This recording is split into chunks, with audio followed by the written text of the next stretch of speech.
in the last 30 days, I have added 207 new emails to my email list. And in this video today, I want to show you the 3 steps I took to grow my email list. So if you don't know who I am, my name is Jalen Dorsey Mitchell. I am a marketing coach for portrait photographers, and I am also a maternity photographer based in Detroit, Michigan. And in this video, I want to give you the 3 things I did to grow my email list by 207 subscribers last month. So the first thing that I did was determine who you want, or who I wanted on my email list. I'm a maternity photographer. So the first thing I had to do was determine what type of maternity clients that I want on my email list. So what I did was I told myself that I wanted to focus on married expecting parents. I wanted to focus on pregnant mamas. So when you are thinking about growing your email list, you have to first decide what type of emails do you want. You don't want all different type of different specialties. Like, you don't want maternity, you don't want not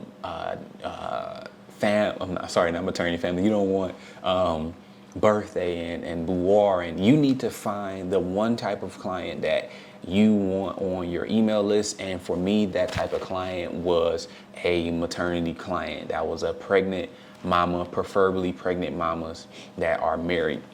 The second thing that I did, and the second thing that you could do, is that you need to create lead generating assets. So people think that to get people on their email list, you're supposed to have this big old newsletter and put on your website that says, hey, sign up for my newsletter. Sign up for my newsletter and, get X. Nobody wants to sign up for a newsletter. Okay, you need to create what I call LGAs, which is lead generating assets. So the lead generating assets that I created 2 of them.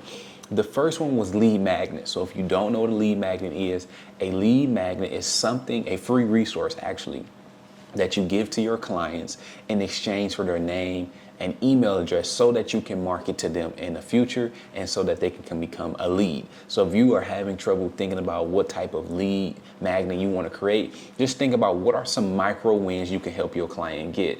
Now, I don't know what that may be for you, but some of the lead magnets that I created was a posing guide. I created a planning guide. I created a idea vault. So you want to think about what are some problems you can help your clients solve before their maternity photo shoot. So maybe you want to come out with a posing guide for the top 3 birthday poses to try at your birthday photo shoot. Maybe you want to come out with a planning guide of how to plan the perfect graduation session. You want to create lead magnets, aka what we call lead generating assets, so that you can give them to people and get them on your email list so your email list can grow. The other type of lead generating asset that I created was pop-up forms. So pop-up forms, I'm pretty sure you've heard of them, but if you haven't, you ever been on a website where like you be on a website and then after a certain amount of seconds a form pop up, or when you're getting ready to leave a website, a form pop up? That is a pop-up form. So with a pop-up form, my pop-up form that I did was, and I learned this strategy, I believe, from Secrets Divine when we were going to book our honeymoon for me and my wife after we got married. Thank you, God, for allowing me to get married. They had not a pop-up form, but a corner pop-up that said, hey, get 5% off, your first time with us, or get 5% off your stay. So I basically just duplicated that and did that on my website and did a pop-up form that says, hey, first time book with us, get 5% off your maternity photo shoot session. So that was a pop-up form that I created. But you can put a pop-up form on your website that works for you, that may say, hey, download my free guide, or download my lead magnet, to download your lead magnet, or to get a certain amount of money off of a session that's coming up for them. That is a way you can implement a pop-up form on your website. And I said it was 2, but I have a bonus way. So I do an application funnel. So an application funnel is not a traditional website. It's a series of pages that my clients go through that guides them through where I want them to go. So think about it. With our website, we want clients to get the information, then to inquire. Okay, and then we may get on the sales call to book them. Okay, but if you have this traditional website that got them going to portfolio, blog, vlog, about me, all those different places, they get to choose where they want to go, where application funnel guides them to where you want them to go, aka where I want them to go.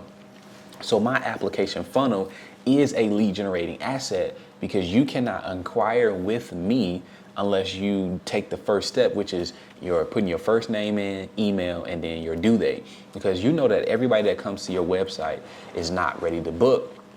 So what I did was, since I know that everybody that comes to my website is not ready to book, what I did was made it a 2-step process to inquire with me so that I can capture the people that might not be ready to book, but that are really interested. And I do that. If you go on my website, JalenDorseyMitchell.com, at the time of recording this video, and you click the button, it takes them to the first step, which is giving me their first name, email, and phone number. And that's how I've been able to add more emails that I can retarget to and stay on their mind so that they can remember me when they're ready to inquire with a maternity photographer or such and such. Maybe I'll do a video on how to stay on top of your client's mind. Okay. And okay, like I said, step 1 is deciding who you want on your email list. Step 2 is creating more lead generating assets. And then step 3 is, now that you have the lead generating assets, you need to drive more traffic to those lead generation assets. So essentially those lead generating assets are on what we call a opt-in funnel.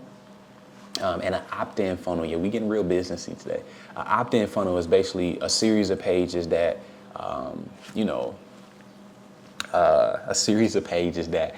your client. So let me give you an example. Okay, so let's say you have a posing guide lead magnet. Well, in order to get that lead magnet, your clients need to go to a page that they put their information in, and then once they put their information on that page, then they can get your guide. So that's called an opt-in funnel. They opt into whatever you are giving them. So I think that whatever you're opting for, wherever you're housing your lead magnets or your pop-up form on your website at, the point is that you need to drive more traffic to those lead magnets so that you are able to generate more leads, aka get more people on your email list. So my way that I use to drive more traffic to my opt-in forms to get people to download my lead magnet or participate in my lead generating asset is that I created content, primarily Instagram content. I did content marketing, and essentially I've noticed that the more I posted, the more I grew. And the more people that found out about me, the more people that clicked the link in my bio, and the more people that clicked the link in my bio, the more people saw all of my lead generating assets, and then the more people signed up for them.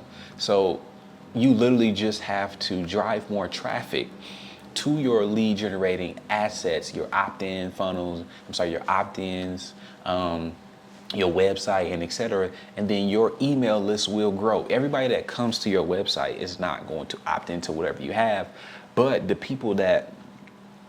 but you will get a select few of people that do opt in, and then that will allow you to grow your email list. So if we just recapping that as we come to the end of this video, there are 3 steps I use to grow my email list. Number 1 was just deciding who I want on my email list. Number 2 is creating lead generating assets. That can be lead magnets. That can be an application funnel instead of a traditional website. That also can be pop-ups that you put on your website.